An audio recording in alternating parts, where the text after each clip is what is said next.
এবার এখানে আনসারদের রাখা হয়েছে, পুলিশ আছে, প্লাস প্রত্যেকটা পূজা মণ্ডপে কিন্তু ভলান্টিয়ার রয়ে গেছে, যারা পূজা কমিটির তরফ থেকে করা হয়েছে। এই জন্য পূজা কমিটিতে আমি আবারও ধন্যবাদ দিই।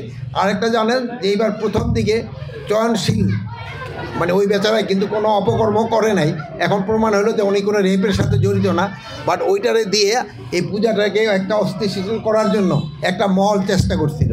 এই দুষ্কৃতিকারীরা এটা কিন্তু সাকসেসফুল হইতে পারে নাই আপনাকে সবাই সহযোগিতার জন্য। এটা একটা বাহিরেরও একটা ইন্ধন ছিল যেন পূজাটা যেন ভালোভাবে না হতে পারে, কিন্তু এবার বাংলাদেশের সব জায়গায় ভালোভাবে পুজো হয়ে গেছে। এটার জন্য আপনাদের সবাইকে ধন্যবাদ।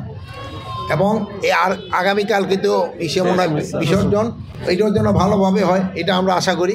আমাদের প্রতিফলন ভালো দেখেই সবাইকে ধন্যবাদ দিলাম।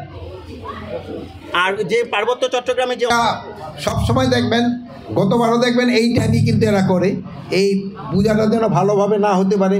তারপরে তাদের একটা বৌদ্ধদের একটা বিজু উৎসব আছে, ওইটাও যেন ভালোভাবে না হতে পারে। এই জন্য পার্শ্ববর্তী দেশের সহযোগিতায় আমাদের কিছু সন্ত্রাসী যারা আছে এইটা করতে থাকে।